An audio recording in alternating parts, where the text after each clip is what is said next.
Hello everyone. In this tutorial, I'll guide you step by step through the process of generating a structure using the atom. The very first thing we need to do is define the metric, meaning the geometry of the unit cell. For this example, I will use a cubic unit cell. However, the exact same workflow applies to any other symmetry.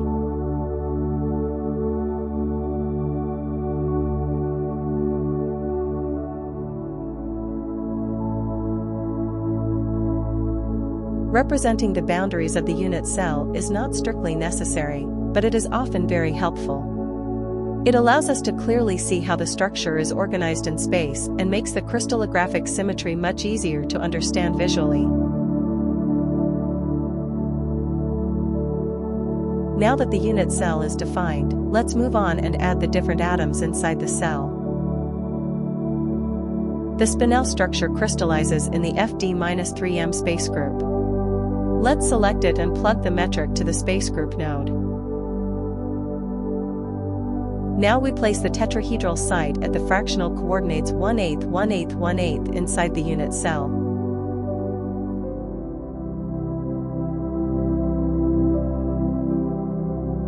Once connected, the node computes and generates all the equivalent positions associated with this space group. The generated positions are points, and we can use them to instance any geometry we want. Let's generate an atom using the atom node.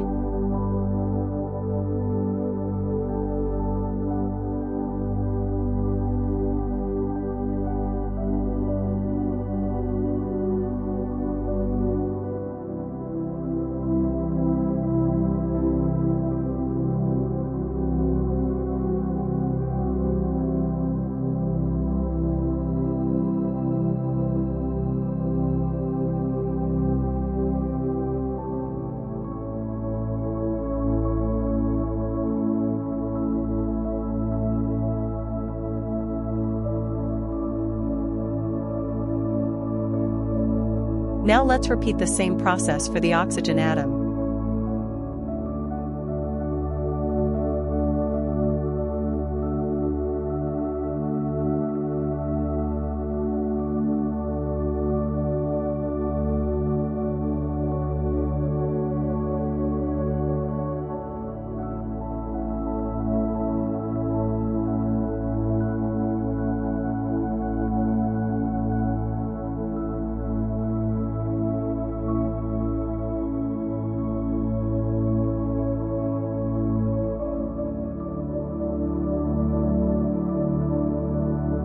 Next, we'll create bonds connecting the two types of atoms.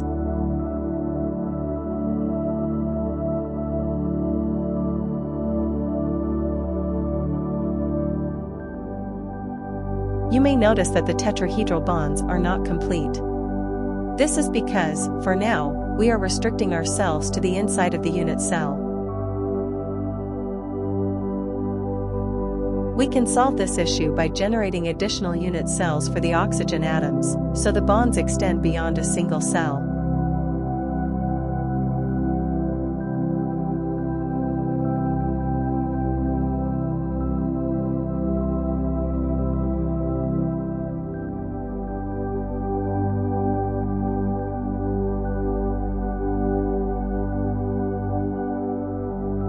With this adjustment, the issue is now resolved and the bonds are complete.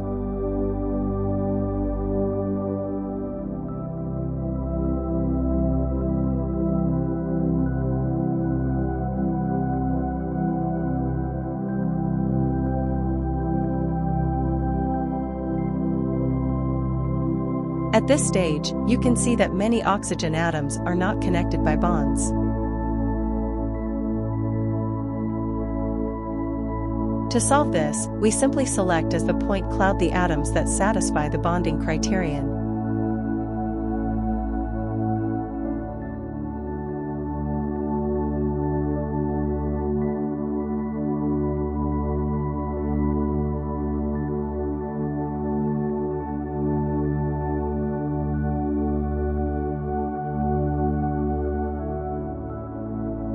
We'll now repeat the same process for the final atom. the one occupying the octahedral site.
This gives us the final spinel structure. It is fully modular and can easily be integrated into any Blender scene.